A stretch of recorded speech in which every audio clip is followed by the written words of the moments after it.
नांदेड शहरातील अनेक पेट्रोल पंपांवर डिझेलचा साठा संपलाय। एरवी गर्दी असणाऱ्या पेट्रोल पंपावर डिझेल नसल्याने शुकशुकाट दिसत आहे। डिझेल मिळत नसल्याने वाहनधारकांची मात्र गैरसोय होतीये।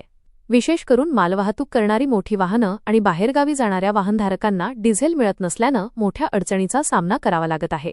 सकाळपर्यंत काही पेट्रोल पंपांवर मर्यादित इंधन दिले जात होते। 500 ते 1000 रुपयांपर्यंत डिझेल काही पंपांवर दिले जात होते। दुपारनंतर मात्र साठा संपल्याने अनेक पंपांवर डिझेल मिळत नाहीये। एकतर इंधन दरवाढ, त्यात डिझेल मिळत नसल्याने वाहनधारक त्रस्त आहेत। आणखी दरवाढ होण्याची शक्यता असल्याने कृत्रिम टंचाई तर निर्माण केली जात नाही ना, अशी शंका उपस्थित केली जात आहे। अनिकेत कोत्तावार। बरं, कुठून कुठे चाललेत? नांदेडून पुसदला चाललो। जवळपास 5-6 ठिकाणी 5-6 पंपावर गेलो, कुठेच डिझेल भेटत नाही आहे। मग आता डिझेल नाही भेटल्यावर मग कसं झालं? आता डिझेल नाही भेटल्यावर तर काय बघणार, अजून 1-2 ठिकाणी पाहणार मी।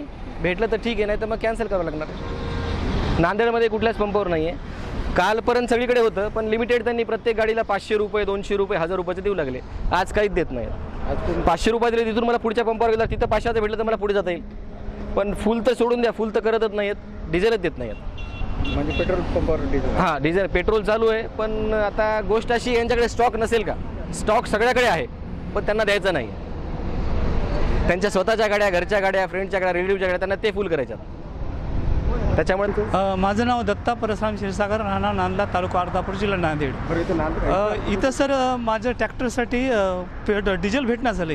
डिझेलसाठी मी एक जवळपास 10 पेट्रोल पंप फिरलो सर, पण आता ट्रॅक्टर वावर नांगरायचे, मोगडायचे, कटर करायचे, का न करायचे सर? आता डिझेल तर खूप टंचाई चालली, जागोजाग डिझेल टंचाई आहे सर।